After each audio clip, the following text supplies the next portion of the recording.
This video is on homologeous series and it's explaining the patterns that you will see in homologeous series. Hopefully, whilst we go through this video, you will see some of these patterns appearing as we go through some activities.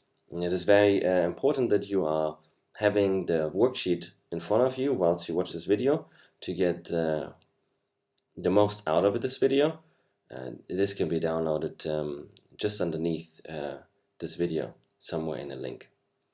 So please have that ready in front of you before you start. Okay, so we're gonna start talking about homologeous series by using one example.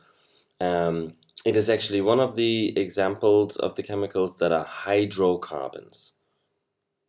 And this is very important.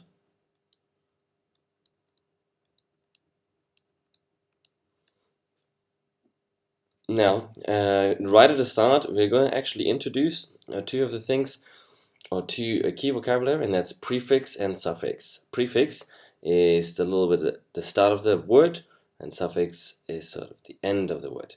Now, there's two parts in this hydrocarbons. These are chemicals that have only two elements in it. Okay, as you see, as a prefix, it has hydro, and the suffix is carbon. Now I'll let you guess for a second, what two elements do you think are going to be in hydrocarbons?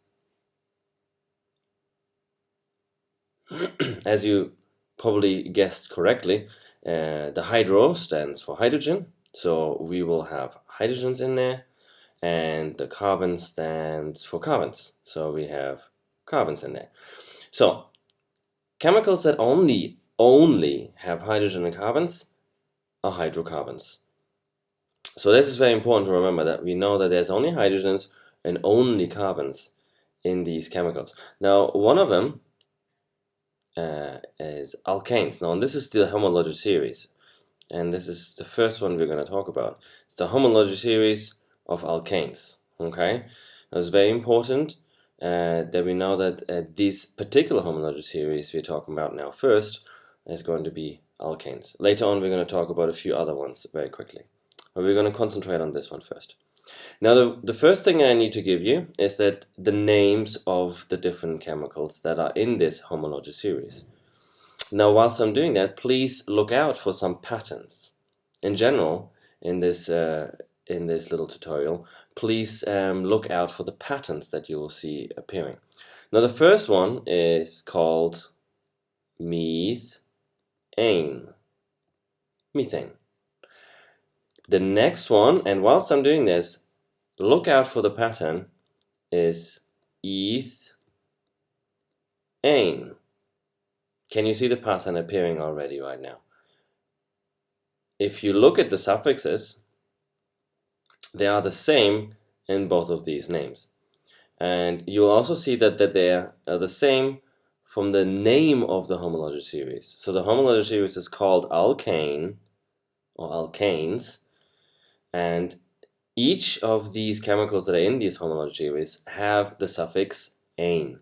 So the next one is propane, and then the next one is butane. So again, we're following on with the suffix. Now, one of the things that I need to tell you here, so you can see the pattern in a moment, is that the suffix that you will see here stands for a number, and the number is the number of carbons that are in the carbon chain. So here we have one carbon, here we have two carbons, here we have three carbons, here we have four carbons. Now here obviously we're going to have 5 carbons, and here we're going to have 6 carbons. As we go on now, and this is going to be a bit more harder to remember because it's meth and eth and prop and but. They don't really have too much to do at this point, really, with the carbons, well, not from our experience with words before. However, when we come now with 5 and 6, the prefix that is relating to the number of carbons is now similar to geometrical shapes. So if you're now thinking about what is a geometrical shape that has 5 corners. And yes, you're right, it is a pentagon.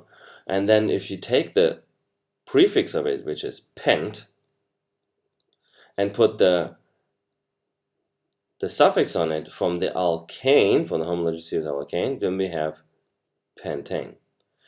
Now, pause the video again and look now. Think about what this is going to be. Now we're going to have a name that has 6 carbons. Think about the geometrical shape that has 6 corners. A shape that has 6 corners. Yeah, so the shape that we're looking for was a hexagon. And so if you take that prefix, hex, and put the suffix that we have always, the ane, onto it, then we have hexane. So this is very important. This is the first pattern you'll see, that they all have the same suffix, and that the prefix is sort of relating to the number of carbons that are in the chain of these chemicals. Now I'm jumping through the structural formula, and there's one important rule that we need to remember about carbon. Now carbon has always 4 connections, or better, 4 bonds. Okay, so that means that there needs to be 4 things attached to it, or rather it needs to be 4 bonds, because sometimes you have a double bond. You will see that in a moment. Then you have 2 bonds here. But we're going to get to that in just a second. But you need to remember that there's 4 lines which represent the bonds, or the paired electrons. Okay, the bonding electron pairs. So that means that we need to be always 4. And this is very important now in the next bit that we're talking about here with the structural formula, when you're drawing these chemicals, because that means that you can actually make sure that you're drawing the right amount of carbons and the right amount of hydrogens. So okay, since we know it's hydrocarbons, you can imagine what I'm going to put on here. We know it's only 1 carbon in here, so we're out of carbons. So the only other things that we can use, yes, are hydrogens. So the rest of them here are hydrogens on these sides. Okay. Now the next one, you'll see that it has 2 carbons, so that means there's 2 carbons in a line, okay, in a chain.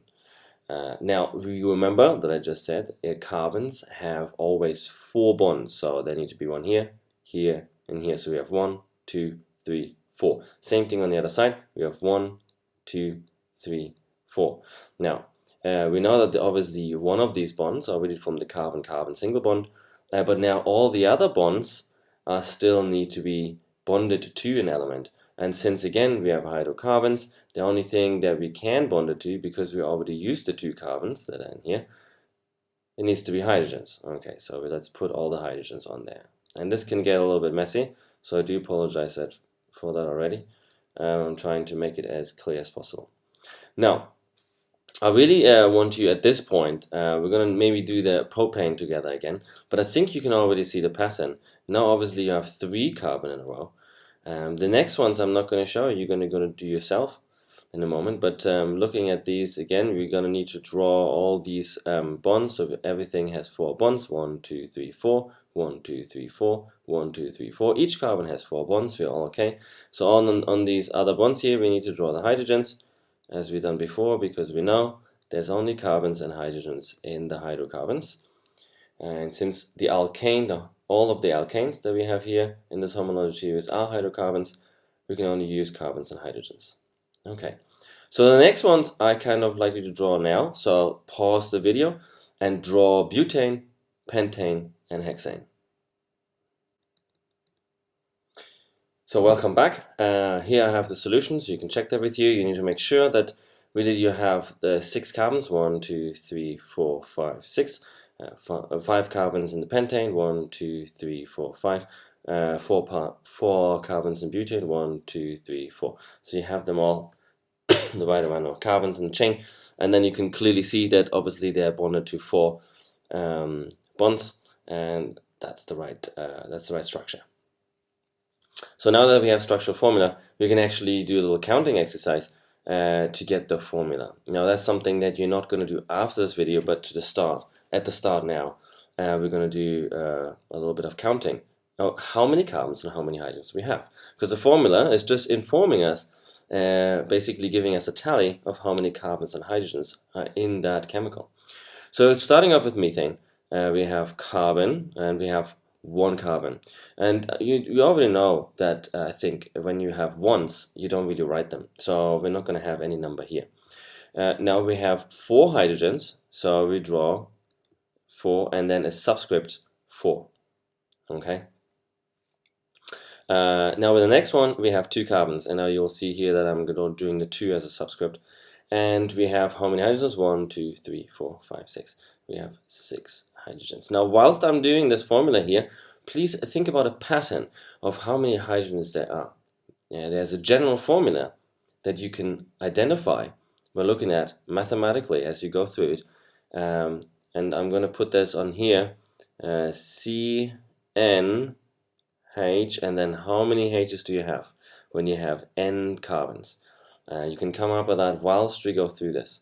But if you now continue this pattern, obviously we're going to have C3, and then you have H, you can count them, there would be 8, and then you have C4, and you can count them, and then you will know that there are 10. Now, just switch off the video now and you can do the rest, pentane and hexane, but also then have a little look and see what is the formula, the general formula of how many hydrogens there are depending on how many carbons you have in the chain. Again, welcome back. Hopefully you have completed the pentane and hexane, the formula of them, and hopefully you have identified what the general formula is. And it is CnH2n, so first of all we double the amount of carbons that we have, but then we add 2 onto it. Let's see if that's correct.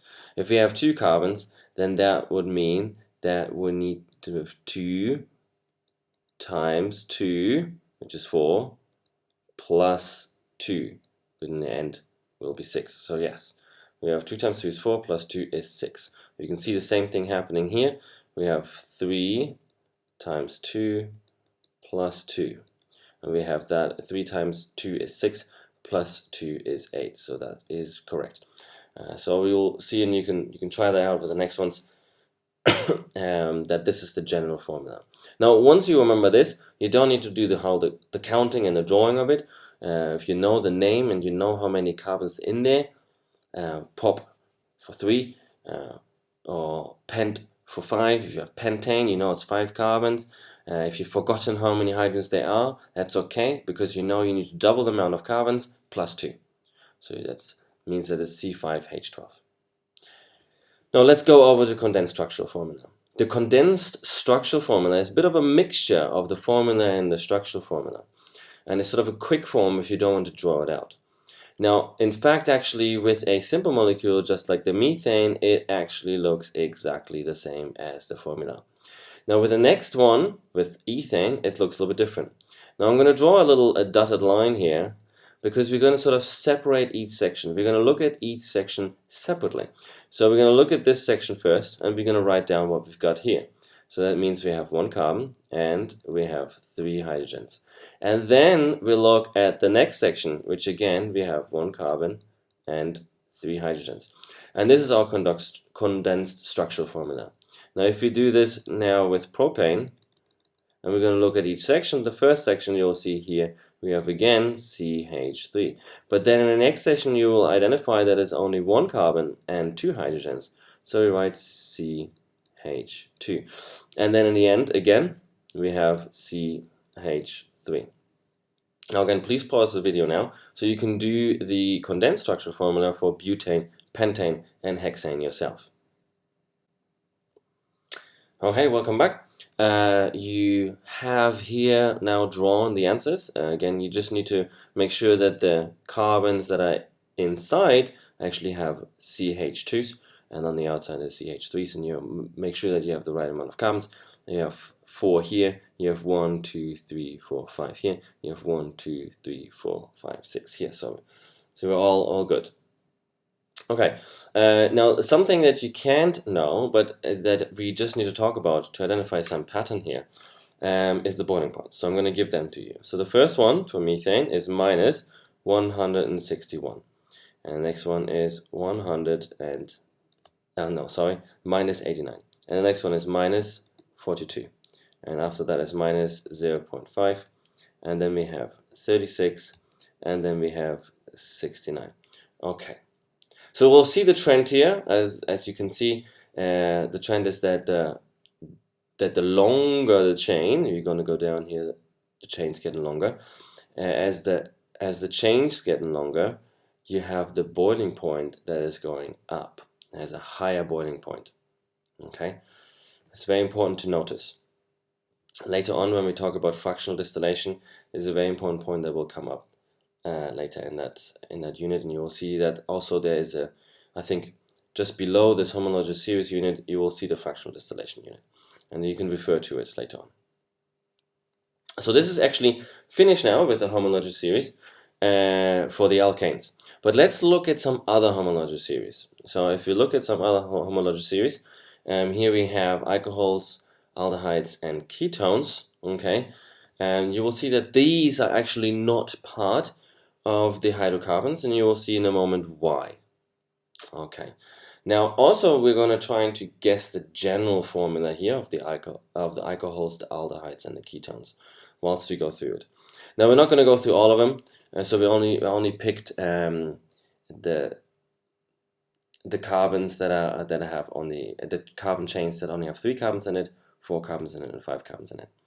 Okay, let's look at the alcohols. Now alcohols means that they have a OH somewhere. Okay, that's the only difference, and you already see why it cannot be a hydrocarbon, because we have all of a sudden now this oxygen introduced in our chemical formula. Now, again, there's a rule of the prefix and suffix. Now the prefixes, because they relate to the number of carbons, don't change.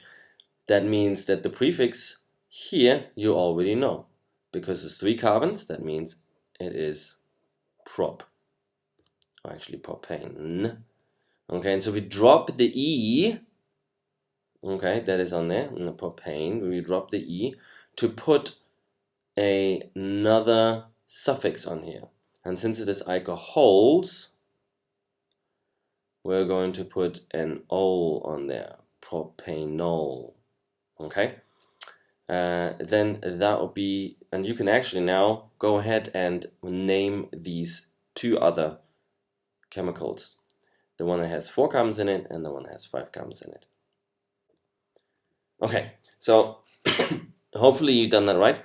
The 4 obviously, that was the bute, the butanol, and then the 5 is the pentanol. Okay, so since we have the names, and it's going to be a little bit difficult actually to write them in here because I wrote them in here, so it's going to be a little messy over here, but we're gonna get that done. All right. Now we're going to draw the structure of it. And draw the first structure, and you're going to do the next structures by yourself. Okay. So we're going to have here 3 carbons in a chain, as usual. Okay. But then the only difference is that at 1 carbon, you're going to put the OH. Only on 1. That means that all the other connections must be hydrogens, okay? So we're going to put hydrogens on there, because that's the only difference to the alkane, that we have an OH group on one of the carbons, okay? Now, you can draw the rest of them yourself, and you can even come up with your general formula. So go ahead, pause the video again, try come up with a general formula, and try to draw these, the butanol and the pentanol by yourself. Okay, here we are back. Hopefully you've been able to draw the butanol and the pentanol. You can just quickly check your answers, making sure that there's 4 carbons here and then there's 5 carbons here. And obviously the OH group in the end. Now, if you look at the general formula, and this is now, I'm just calling this a general formula, obviously just be quite clear that it's just the formula to get the number of hydrogens that you have. Now, something that is very important is that you have the hydrogens here, but then also you keep the OH separate. Okay, so you have CN, H's, and what are you gonna have in H's, and then you have the OH. And maybe I'm squeezing this a little bit, but you'll see when you count it, was it 1, 2, 3, 4, 5, 6, 7? It's an odd number, so really you have 2n and then it's plus 1. Okay, I'll squeeze that in a little bit there. And you'll see that happening, that is actually true. Now the plus 1 was quite apparent because they have an odd number, so you kind of need to put a 1 somewhere to make it odd. Here we'll see the same thing, 1, 2, 3, 4. And you see, there's 4 on top, 4 on the bottom. Obviously that's, as you have 4 carbons, just that's simply times 2. And then you have that extra carbon on the end, so that's the plus 1. Okay. Now let's look at aldehydes. So we kind of need to put the name on top and the structure on the bottom, so it's going to be squeezed a little bit, but hopefully that's going to work out. So just make sure that actually these should be in this box here. Alright, aldehydes. Now with the name again, we have prop,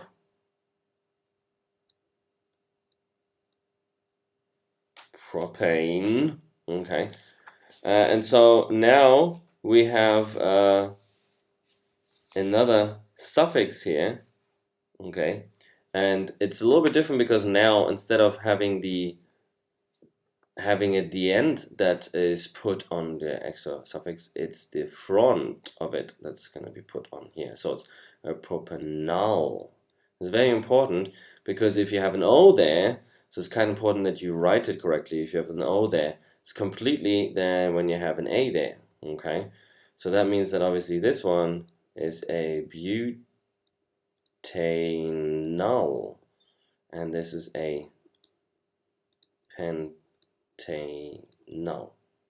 okay? Now withdrawing them, 1, 2, 3, the end over here,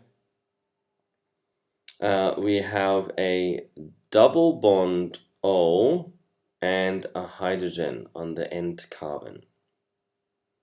And obviously we see, and there you see a double bond now. 1, 2, 3, 4. You have 4 bonds. Okay? Even though there's no 4 things on it, but it has 4 bonds, and that's the 4 bonds we need. Okay, so nothing more needs to go on this carbon. But we still need to put the hydrogens here.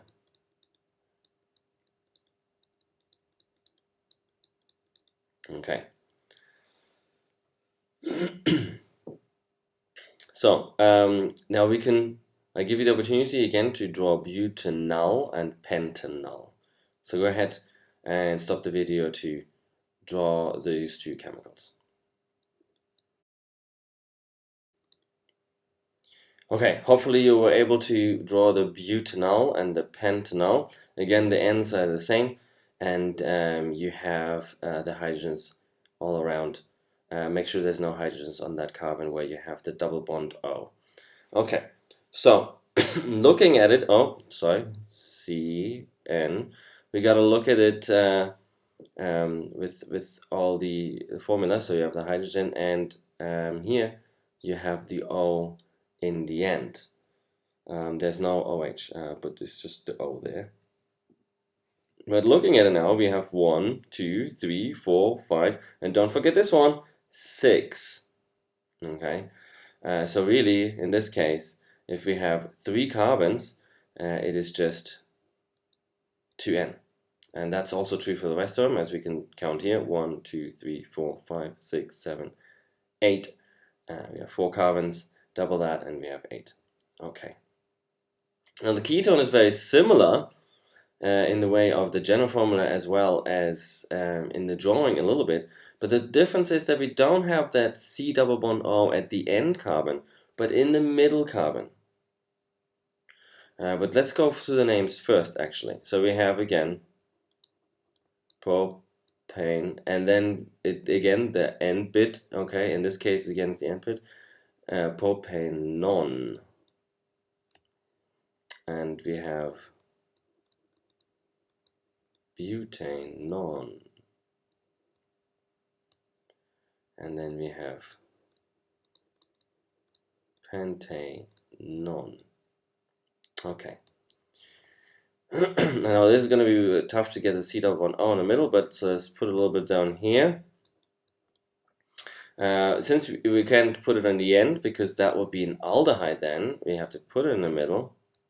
C double bond O, and that's the specific group here for a ketone. Okay, and then we just put the hydrogens on the end. Remember here, there's 1, 2, 3, 4 carbon bonds here, so we don't need to put another hydrogen. That's one of the mistakes that people do. And then the hydrogens on this carbon. Okay. So again, I give you the opportunity to draw the butane. The butane is probably, and there's a little trick to work it out, and it's probably a question you have afterwards, but just give it a try. Give it a whirl. Stop the video and have a go. Okay, hopefully you're back and just checking your compounds. Actually, you'll see here a little bit of mistake. Put a hydrogen here on this carbon. Make sure you don't. Okay, I left that little area here just to highlight that is easily happening. Now the tricky thing was here to actually decide where you're going to put the C double bond O. Now in this case it doesn't matter because it is really looking the same. It's just if you turn around the chemical, you will have that C double bond O on this one. If you have this graphical the graphical brain to imagine this now, but it doesn't matter in this case where you put it. It just can't be on the outside. Again, it can't be on this outside for the pentane as well, but now we have 3 options here. And so this is, if you put it in the middle, that's fine.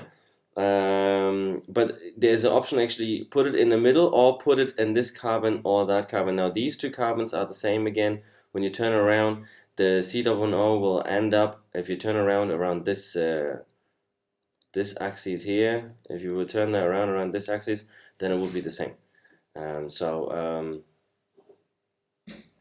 Just to make sure that it is the same. Now, I'm just recording.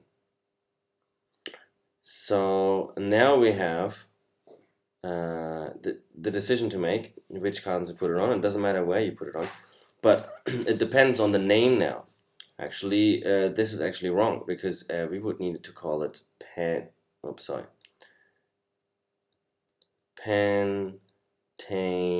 and then we put a number in, and we're gonna make the smallest number possible, and it's basically numbering the carbons here. So it's 1, 2, 3, 4, 5. We have 5 carbons in a row, and so it's on the second carbon.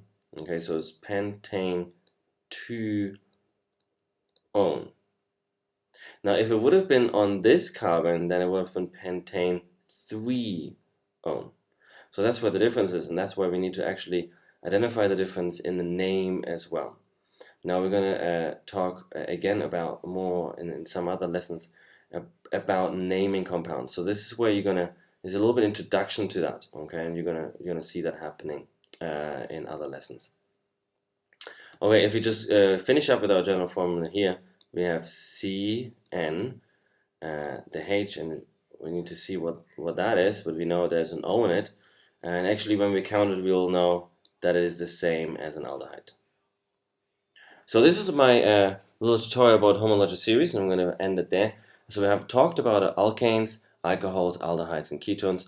We looked at 4 different homologeous series, with looking more in detail with the alkanes. Now you already know some functional groups here as well, because these are functional groups, and you're going to see that in a lesson from functional groups as well. So there's lots of stuff in here that you're going to see in your lessons later on. So I hope this helped. Thank you very much for listening. Okay, see you.